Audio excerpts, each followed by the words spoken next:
Muy buenas tardes, querida iglesia. Estamos llegando ya al final, pues, de nuestro culto de oración y ahora vamos a acercarnos, como siempre, a la palabra del Señor para reflexionar en ella juntos. Lo hacemos ahora en el Evangelio de Juan, en el capítulo 16, en los versículos 30 y 31, que dice: Ahora entendemos que sabes todas las cosas y no necesitas que nadie te pregunte. Por esto creemos que has salido de Dios. Jesús le respondió: ¿Ahora creéis? Dice el texto: por eso creemos. Jesús le responde: ¿ahora creéis? Fijaros, qué curioso, qué palabra. ¿Ahora creéis? Vemos que los discípulos creyeron la palabra de Jesús porque estaban convencidos de que Él lo sabía todo, de acuerdo al texto. Pero lo que creían solo era un primer paso hacia la gran fe que recibirían cuando el Espíritu Santo viniera a vivir en ellos.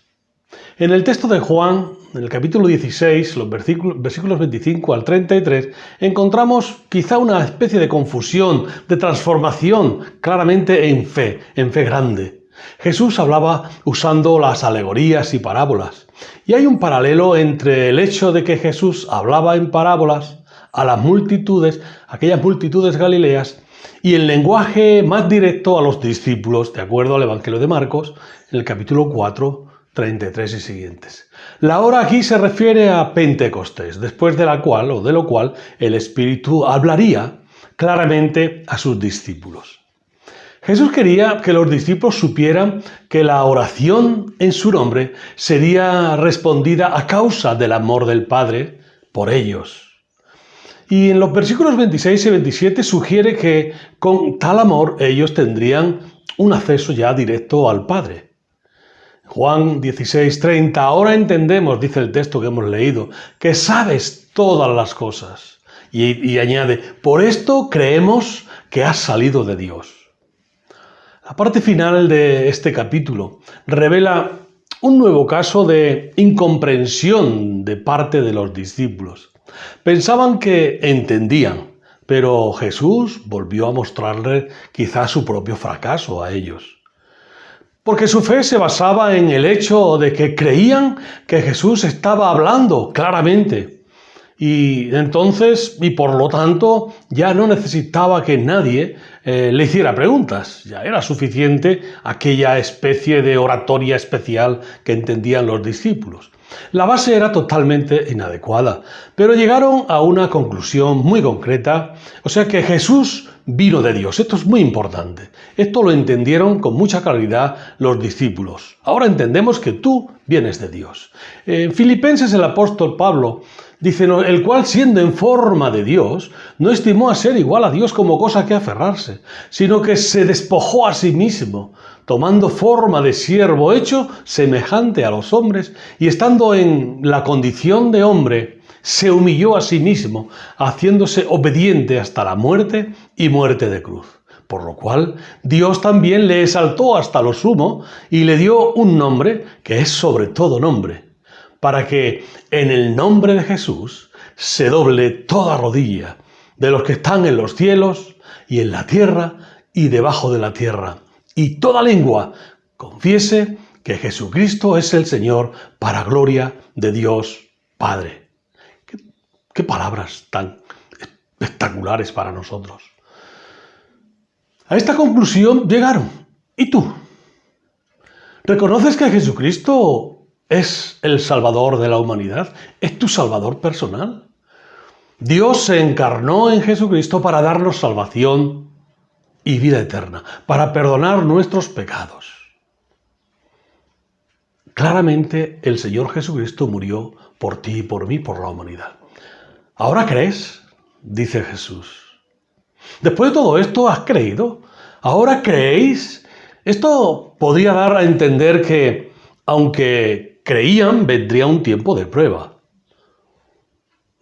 En el versículo 32 del texto que hemos leído, debe haber sido una conmoción después de su expresión confiada de fe.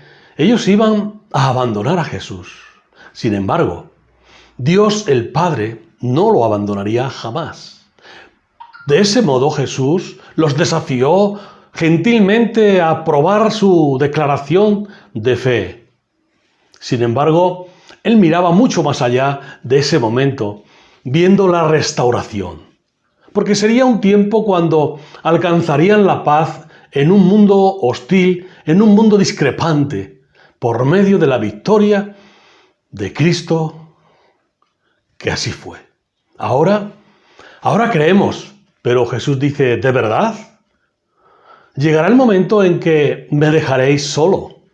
El Evangelio de Juan, en el capítulo 16, versículo 32, nos lo refiere, así refiere. Y me dejaréis solo.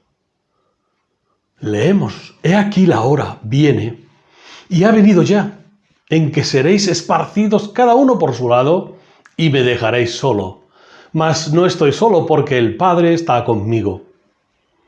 Muchos cristianos han dejado solo a Jesucristo. Se han apartado y hacen cosas de acuerdo con su propio discernimiento personal.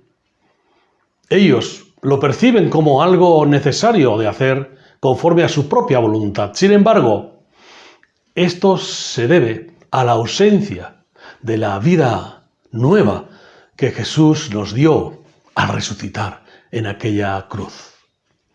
Hay cristianos que se han desviado del contacto íntimo con Dios y se apoyan en su propio entendimiento religioso quizá.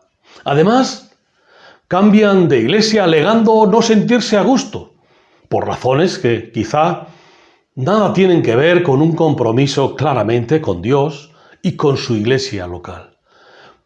Buscan su acomodo personal. Y por supuesto esto es religiosidad.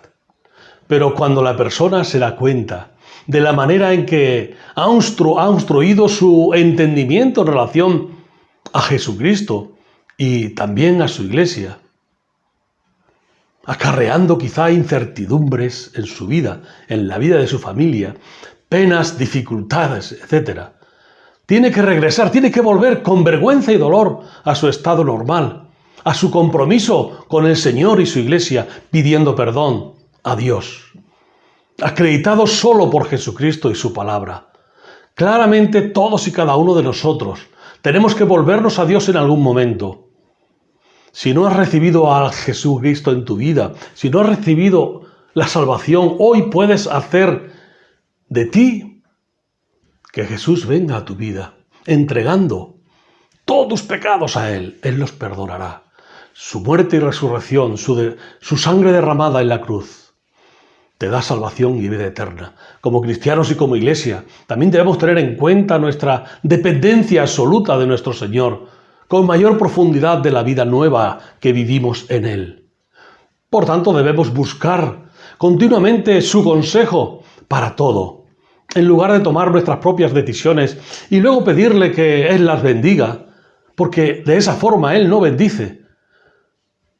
Así de esta manera, porque esas decisiones que tomamos están alejadas quizá de su propia sabiduría, de soberanía. Pues estas decisiones son nuestras y están alejadas también de su palabra y su enseñanza. Nuestros intereses no pueden competir con los intereses de nuestro Señor Jesucristo. Nos volvemos personas quizá orgullosas y arrogantes, porque creemos saber qué hacer en cada situación. Sabemos lo que tenemos que hacer y lo hacemos, pero estamos equivocados si no lo hacemos conforme a la palabra de Dios.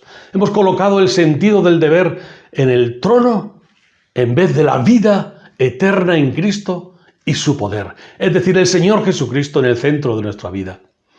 No se nos dice que andemos en la luz de nuestra conciencia o de un sentido del deber, sino que andemos en la luz como Él, Jesús, está en la luz. Cuando hacemos algo por el sentido del deber, quizá lo podemos justificar por medio de argumentos. Pero cuando lo hacemos en obediencia al Señor, no puede haber otra explicación, solo la obediencia al Señor Jesucristo. Y eso es lo que Él quiere de cada uno de nosotros hoy, que le obedezcamos. Que Dios nos bendiga. Tengamos una oración para terminar.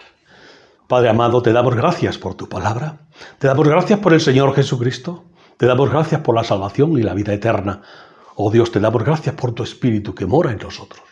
Padre, te pedimos que tú sigas bendiciendo tu iglesia, que tú sigas, oh Señor, guiándonos en todo momento, en cada decisión que tengamos que tomar, y que nuestras decisiones siempre estén refrendadas por tu palabra en todo momento. Oh Señor, que tu Espíritu Santo nos guíe. También te quiero pedir por aquellos que no te conocen, oh Señor, que tú les hables al corazón y que ellos puedan sentir la necesidad de Jesucristo en sus vidas. Todo esto te lo pido, dándote muchas gracias, en el nombre y por los méritos del Señor Jesús y Salvador nuestro. Amén. Pues que Dios nos bendiga. Pedimos la bendición del Señor, que Él nos despida con su paz y con su bendición, y que la gracia de nuestro Señor Jesucristo, el amor de Dios nuestro Padre y la comunión del Espíritu Santo sean con todos y cada uno de nosotros, ahora y siempre. Amén.